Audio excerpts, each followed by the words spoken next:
Hello everyone, welcome back to my channel. তোমরা সবাই কেমন আছো? আজ বিকেলবেলায় আমাদের এখানে তো প্রচণ্ড জোরে বৃষ্টি শুরু হয়ে গেছিলো। আর তাছাড়াও বৃষ্টি কার না ভালো লাগে, তাই না? আমার তো বৃষ্টি খুব ভালো লাগে। বৃষ্টি হলে প্রকৃতির সৌন্দর্যটা আরও বেশি বেড়ে যায়, আর বাইরেও দেখতে প্রচুর ভালো লাগে, তাই না? আর তার সাথে যদি একটু চা হয়ে যায় তাহলে তার কোনো কথাই হবে না।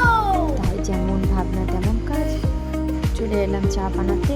ভাবলাম একটু চাটা বানানো যাক, তাই একটু আদাও থেতো করে দিয়েছি।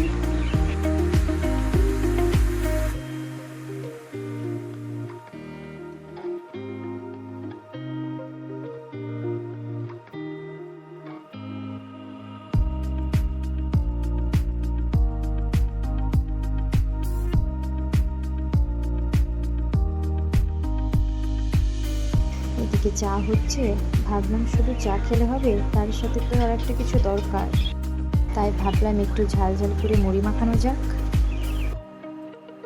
দেখো, এইদিকে আমার চাও হয়ে গেছে, অন্যদিকে আমার মুড়িও মাখা হয়ে গেছে। আর সন্ধেবেলাটা জাস্ট জমে গেল। সন্ধেই তো টিফিন করে নিলাম, এবার রাতে সেরকম ঝামেলা নিলাম না। হাজব্যান্ডকে বললাম বাইরে থেকে কিছু নিয়ে চলে আসো, তা হাজব্যান্ড নিয়ে এসেছে চিকেন আফগানি আর চিকেন পোলাও। ওয়াও! বাট আমরা তো বাঙালি, আর মুম্বাইয়ের খাবার দাবারের টেস্ট একটু অন্য ধরনের, বাট এটা মাঝে মাঝে খাওয়া যায়, এটা বেশ ভালোও লাগে খেতে। আজ ভিডিওটা এত দূরে থাকলে কেমন লাগলো অবশ্যই জানিও। লাইক, কমেন্ট, সাবস্ক্রাইব করতে ভুলবেন না। টাটা, ভালো থেকো, সুস্থ থেকো। আবার দেখা হবে নতুন ভিডিও নিয়ে।